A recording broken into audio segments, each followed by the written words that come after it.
ဒီနေ့က August လ 10 ရက်နေ့ရှိကနန်းကကျမရဲ့မွေးနေ့ဒီနေ့က Money Energy အရန်ပြေးသွားတဲ့နေ့ငွေဝင်လက်ရှင်နဲ့ဒီလိုအဝါရောင်အိတ်ကလေးကိုပြောင်းပြီးကြိုင်ပါမယ်ပတ်စံအဝါရောင်ကငွေဝင်တယ်ငွေမြဲတယ်ငွေပွားတယ်လို့ယူဆရှိကြတယ်ဒါကြောင့်မလို့ဒီနေ့မှာဒီ lucky အိတ်ကလေးကိုပြောင်းပြီးကြိုင်ပါမယ်အရင်ကိုင်းတဲ့အိတ်ကလေးကလည်းကျမညွှန်လေးကလက်ဆောင်ပေးထားတာအရန် lucky ကောင်းတယ်ဒါကပတ်စံထဲတဲ့အိတ်ပါအိတ်ကလေးတွေကိုပြောင်းပြီးထည့်မယ်အိတ်ထဲမှာအမြဲတမ်းပါနေကြကဒီအိတ်ဆောင်ပတိလေးကိုလည်းအိတ်တစ်ထဲကိုပြောင်းတရော့ထည့်မယ်ပြီးတော့ကျွန်မကအမြဲတမ်းဗီဒီယို edit လုပ်တော့ဒီ airport လေးကလည်းအရေးကြီးမင်းကလေးတွေရဲ့တဲ့ဆွဲနှခမ်းကြီးလည်းပါမယ်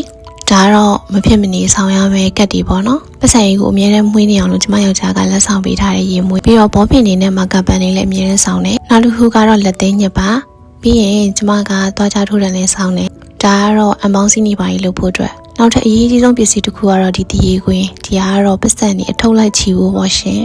ကဲပြီးရင်ကျမရဲ့အိတ်ကလေးငွေမြဲပြီးတော့ငွေတွေအဆမတန်ပွားဖို့ရအတွက်ရေမွေးဖြတ်မယ်ဒါကတော့အိတ်ဆောင်ကလေးပါဒီနေ့ကစပြီးကျမတို့အပေါ်ဆုံးကပတ်စံတွေပါပဲ